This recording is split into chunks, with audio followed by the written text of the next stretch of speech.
असत्य ना बोलने का फल।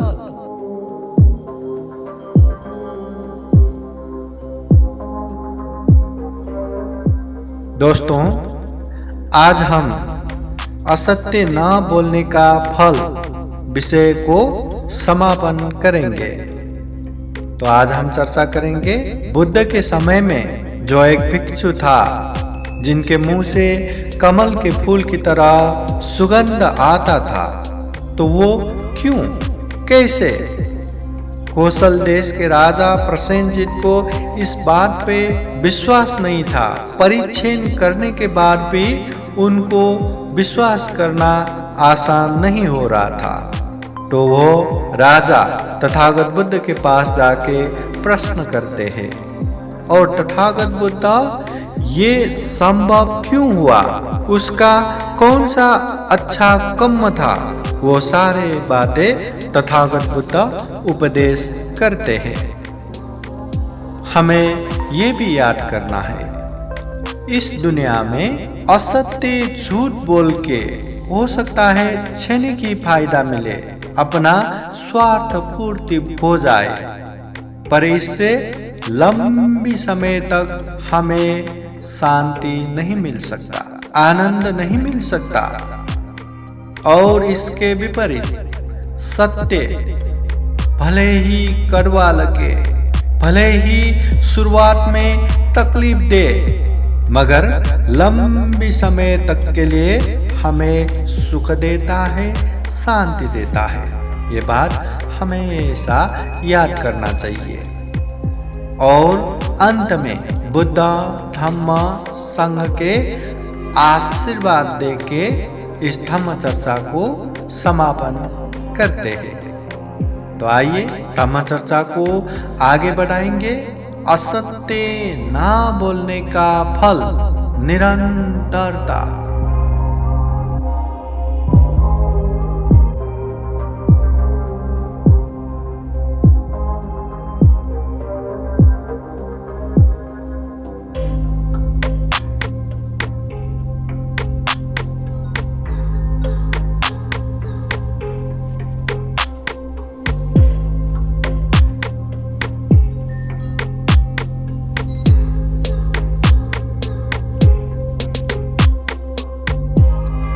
समन्ता चक्रवालेषु अत्र गच्छन्तु देवता सादमं मुनिराजस शृण्वन्तु सगमोकदं धम्मश्रवणकालो अयं भदन्ता धम्मश्रवणकालो अयं भदन्ता धम्मश्रवणकालो अयं भदन्ता। नमो तस्स भगवतो अरहतो सम्मा सम्बुद्दस्स। साधु साधु साधु।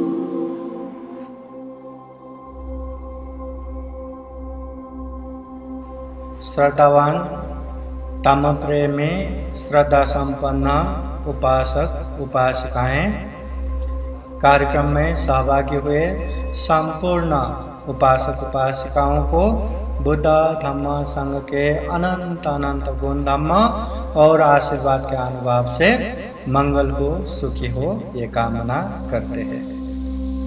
आइए धम्म चर्चा को आगे बढ़ाते हैं। असत्य ना बोलने का फल निरंतरता।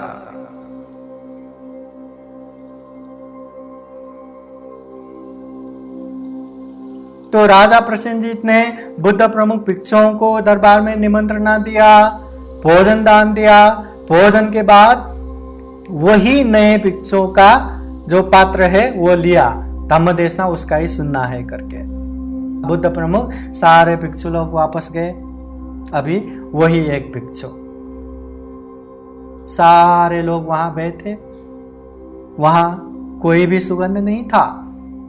जब वो भिक्षु जैसे ही ये मुंह को खोला, सुगंध चारों ओर फैलने लगे।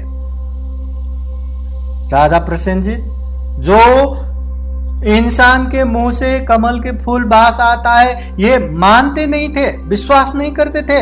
अभी सामने देख के मानो या न मानो, क्या करें। फिर वो होने के बाद एक समय राजा प्रसेनजीत तथागत बुद्ध के पास चला जाता है और जो ये बातें विस्तार से सुना के तथागत बुद्ध से पूछते हैं, भगवान, एक इंसान के मुंह से कमल के फूल की तरह बास आना ये असंभव है। मैंने न कभी सुना है न कभी देखा है, पर आज मैं सुना भी हूं, देखा भी हूं। ये कैसे संभव है, ये कैसे हो सकता है। तो उस समय तथागत बुद्ध कहते हैं, महाराज, आपने सुन लिया ना, आपने देख लिया ना। हाँ, मैंने देख लिया। हाँ, तो बुद्ध कहते हैं, जो इंसान जिंदगी में झूठ नहीं बोलते, जिंदगी में असत्य नहीं बोलते, उसके ये शील स्वभाव आचरण अच्छा होना तो जायज है, उसके मुंह से सुगंध आना तो जायज है। पर ये जो भिक्षु है, एक समय में, पूर्व समय में एक भिक्षु के उपदेश सुन के मन से, अंदर से वो धम्म देशना का अनुमोदन किया था। हाथ जोड़ के साधु साधु साधु करके अनुमोदन किया था। उसने साधुकार दे के अनुमोदन भी किया और जिंदगी में कभी झूठ भी नहीं बोले, असत्य भी नहीं बोले, निंदा चर्चा भी नहीं किए, चुगली भी नहीं किए, कड़ा अपशब्द भी नहीं बोले। इसलिए वो भिक्षु के मुंह से ऐसे सुगंध आया है, कमल के फूल की तरह बास आया है। तो बुद्ध कहते हैं, जो असत्य नहीं बोलते, जो झूठ नहीं बोलते, उसके मुंह से ऐसा कमल के फूल की तरह सुगंध आना ये संभव है। ऐसे ही और भी ढेर सारा इसका फल है। जहां रहते हैं वहां अच्छे से रह सकते हैं, इज्जत के साथ रह सकते हैं, हर कोई उसकी बात सुनते हैं, हर कोई उसका सम्मान करते हैं। मतलब जीने के लिए आनंद का वातावरण बनता है। इसलिए तथागत बुद्ध ने कहा है, झूठ ना बोलो, असत्य ना बोलो। हो सकता है झूठ बोल के थोड़ी देर के लिए मजा आ जाए, मजाक जैसा मजा आ जाए।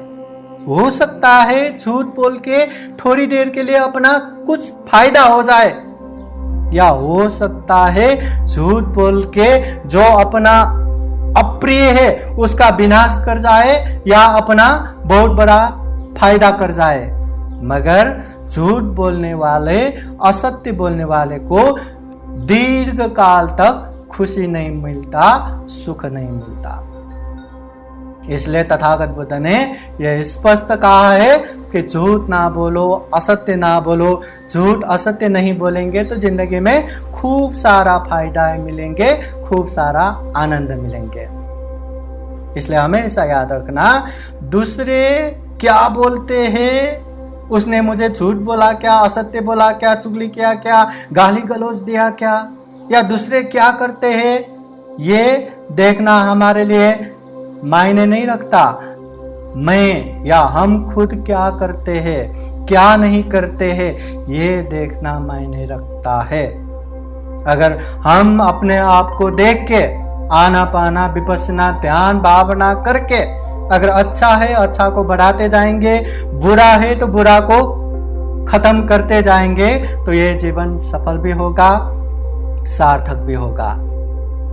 इसलिए हम यही कामना करते हैं कि हम भी जीवन में खूब खूब अच्छे कर सके, पुण्य कर सके, धम्म कर सके, दुर्लभ अमूल्य सर्वश्रेष्ठ जीवन को सफल बना सके, सार्थक बना सके।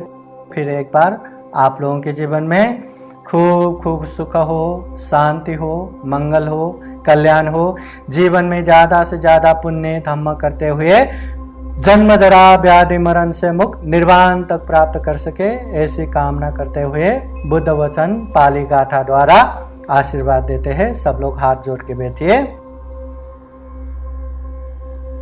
सभीतियो विवजन्तु सब रोगो विनाशतु माते भवतु अन्तरायो सुखी दीर्घायुको भव भवतु सर्वमङ्गलं रक्षन्तु सर्वदेवता सर्वबुद्धानुभावेन सदा सोते भवन्तु ते भवतु सर्वमङ्गलं रक्षन्तु सर्वदेवता सर्वधर्मानुभावेन सदा सोते भवन्तु ते भवतु सर्वमङ्गलं रक्षन्तु सर्वदेवता सर्वसङ्घानुभावेन सदा सोते भवन्तु ते एचितं पाचितं तुय्यं क्षिप्रमेव समीचतु सर्वे पूरयन्तु चित्तसङ्कल्पा छन्दोपन्नरसो यथा आयु आरोग्ये सम्पत्ति सर्गसम्पत्तिमेव च अथो निब्बान सम्पत्ति इमिनाते समीचतु। साधु साधु साधु। नास्ति मे शरणं अन्यं बुद्धो मे शरणं वरं एतेन सचवचेन होतु मे जयमङ्गलं। नास्ति मे शरणं अन्यं धम्मो मे शरणं वरं एतेन सचवचेन होतु मे जयमङ्गलं। नास्ति मे शरणं अन्यं सङ्घो मे शरणं वरं एतेन सचवचेन होतु मे जयमङ्गलं। साधु साधु साधु। बुद्धं नमामि, बुद्ध को नमन करता हूँ। धम्मं नमामि, धम्म को नमन करता हूँ। संघं नमामि, संघ को नमन करता हूँ।